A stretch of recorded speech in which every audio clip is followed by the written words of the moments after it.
तर मी पंजाब डक हे आहेत आमचे बीड जिल्ह्यातले सगळे मित्र आहेत आणि मी जात आहे पंढरपूरला आणि धारूच्या घाटामध्ये हे तळ आहे आरणवाडीचं.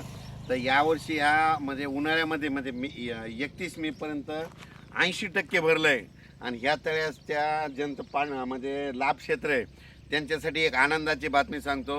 आता 12 ते 20चा जे पाऊस येणार आहे म्हणजे 12 जून ते 20 जून याच्यामध्ये हे 100% भरून जाणार आहे आणि याच्यावर लोंढावून पाणी जाणार आहे म्हणून हा अंदाज लक्षात येतो.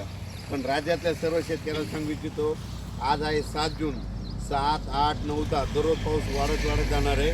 पण 12 जून ते 20 जून हेवी रेन इन महाराष्ट्र म्हणजे महाराष्ट्र सगळीकडं मुसळधार पाऊस पडणार आहे 12 ते 20 म्हणून सर्व शेतकऱ्यांनी काय करायचं, शेतीचे कामं आटपून घ्या. आज आणखीन 2-3 दिवस देखील आहे पण आज देखील राज्यात भाग बदलत पाऊस पडणार आहे म्हणून हा अंदाज लक्षात येतो. त्याच्यानंतर 12 ते 20चा पाऊस पडणार आहे. सगळ्यात जास्त पूर्व विदर्भ, पश्चिम विदर्भ, दक्षिण महाराष्ट्र, उत्तर महाराष्ट्र, कोकणपट्टी, खानदेश, मराठवाडा सगळीकडेच पडणार आहे.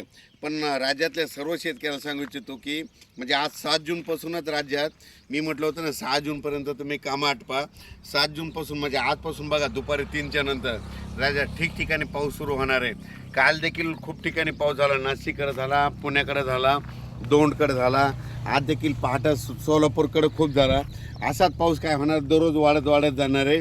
पण 12 ते 20चा मात्र राज्यात मुसळधार पाऊस पडणार आहे म्हणून हा अंदाज लक्षात घ्यायचा. ज्यांचे कोणाचे आणखीन थोडे कामं राहिलेले असेल तुम्ही 11 जूनपर्यंत 11-12पर्यंत कामं आटपून घ्या म्हणून हे अंदाज सगळ्यांना लक्षात यायचा. आणि ज्यांच्या शेतामध्ये पेरणीसाठी ओलं असं तर तुम्ही 12 तारखेपर्यंत पेरू शकता. सोयाबीन जर पेरली तर तुम्हाला सांगतो, सोयाबीन पेरल्याच्या नंतर 1 दिवस सोयाबीनला शांत झोप पाहिजे. म्हणजे पेरल्याच्या नंतर त्या दिवशी शांत झोप म्हणजे कशी की त्या दिवशी पाऊस यायला नाही पाहिजे. पाऊस जर पडला तर ती थापटून जाते म्हणून एक माहीत असं म्हणून सांगितलं. पण राज्यात मात्र तुम्हाला सांगतो की 12 ते 20च्या दरम्यान मुसळधार पाऊस पडणार आहे. पण आज 7 जूनपासून राज्यात भाग बदलत पाऊस सुरू होणार आहे म्हणून हा अंदाज लक्षात येतो. हे बीड जिल्ह्यातलं आरणगावचं इथे साठवण तलाव आहे, 80% भरला आहे आणि आता ह्या 12 ते 20मध्ये मात्र 100% भरून जाणार आहे.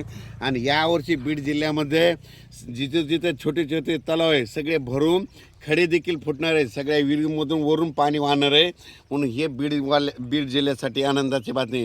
कारण की ज्या वर्षी मान्सून पुरेपूर येतो ना त्यावर्षी सगळ्यात जास्त पाऊस बीड जिल्हा, नगर जिल्हा, धाराशिव, लातूर, त्याच्यानंतर सातारा, सांगली, सोलापूर, कोल्हापूर या भागात जास्त पाऊस पडतो. आणि यावर्षी देखील पुरेपूरच मान्सून असल्यामुळं यावर्षी बीड जिल्ह्यात खूप पाऊस पडणार आहे म्हणून हा अंदाज लक्षात येतात. अचानक वातावरणात बदल झाला तर लगेच एक मेसेज दिला जाईल. धन्यवाद.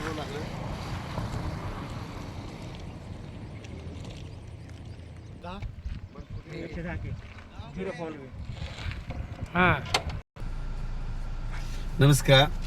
माझ्या नावानं तुम्हाला एक सांगतो की इन्स्टाच्या जवळपासनं 15-20 नावानं माझ्या नावानं चॅनल चालतात आणि त्याच्यानंतर यूट्यूब जवळपास 100-150 यूट्यूब चालतात बघा.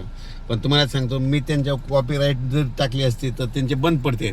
पण काय होईल तुम्हाला एक माहीत असं म्हणून सांगालो की काय होतं, माझ्यामुळे त्यांना रोजगार मिळवायला काही जणांना 1-1 लाख रुपयेपर्यंत त्या यूट्यूबमधून भेटतात. म्हणून तुम्हाला सांगतं काही जण चूक टाकतात पण माझं जे चॅनल आहे मी त्याला काय करत असतं दररोज अंदाज देत असतो म्हणून मी कधी कोणावर स्ट्राईक देखील टाकत नाही. हे तुम्हाला एक माहीत असेल. माझं जे चॅनल आहे जे इन्स्टाचं चॅनल आहे त्या इन्स्टाचा अंदाज आणि त्या यूट्यूबचा अंदाज ते एकच असतं.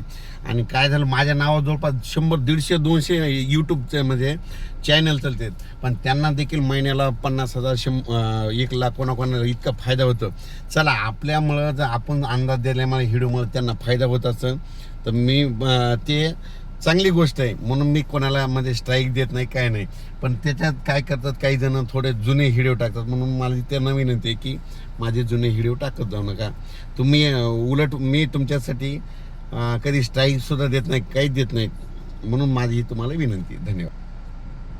माझं चॅनल आहे ते पंजाब डक नावानं, त्याच्या काळ्या शर्टचा फोटो ते चॅनल आहे ओरिजिनल. आणि इन्स्टाचं जे चॅनल आहे त्याच्यात Punjab duck nonstop PANJA BNTAK 4529 माझ्या गाडीचा नंबर आहे त्या चॅनलवर आहे. असे